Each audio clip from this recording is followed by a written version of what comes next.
Magandang buhay, muli ito si Sir G mula po sa New Era High School, Division of Quezon City. So nung nakaraan, pinag-aralan natin kung paano i-rotate 90 degree clockwise or 270 degrees counterclockwise yung isang figure.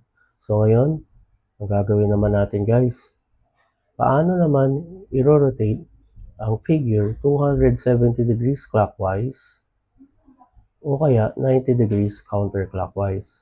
So, nung nakaraan, napatunayan ko na magkapareho lang yung 270 degrees clockwise at 90 degree clockwise sa inyo.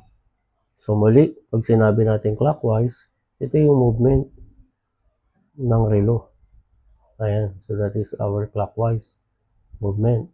At ang counterclockwise naman, ay lalabanan natin yung ikot ng relo o ng our hand. So that is counterclockwise. So paalala, kada isang quadrant is 90 degrees. So therefore, kung may dalawang quadrant, 90 degrees yan. At ang ikatlong quadrants, another 90 degrees, so that is 270 degrees. This is 180, so that is 90. Ganun din po kapag pabalik naman. Kung counterclockwise ang laban natin guys, again, this is 90 degrees counterclockwise. This is 180 degrees counterclockwise. And this is 270 degrees counterclockwise. Ayan. So kung mapapansin nyo, no? Si 90 degrees counterclockwise ay katumbas ng 70 degrees clockwise. Ayan. So dito naman tayo ngayon. 270 degrees clockwise at 90 degrees counterclockwise. Ayan. So ang question, saan kaya mapupunta itong ating figure? We're going to rotate that one 270 degrees clockwise or 90 degrees counterclockwise. Alright, so let's remove all the ink. Ayan. So pag-usapan natin. So kapag tayo naman po ay mag-rotate 270 degrees clockwise or 90 degrees counterclockwise, yung point XY natin ay magsuswap. But this time, si Y value naman yung magpapalit ng sign. So again, let's get all the points or the coordinates. So point A is located at 2, 1. Point B is located at 4, 1. And point C is located at 4, 4.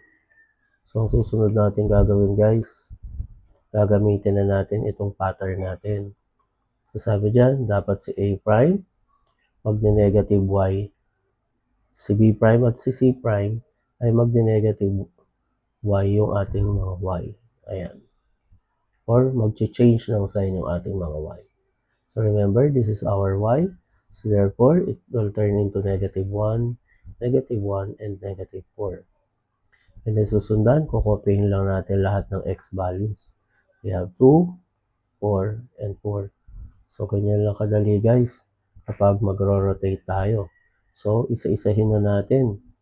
I-plot itong mga points na ito. So asan si -1? Ayan, so to the left. And +2 naman upward.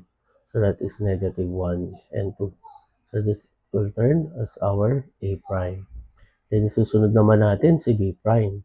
So sabi dyan, -1 and +4.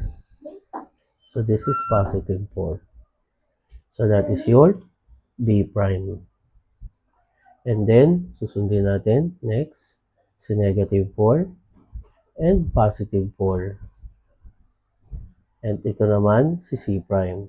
At ang susunod natin gagawin guys, i-connect lang natin yung mga points na yan gamit ang straight line or ang line segment.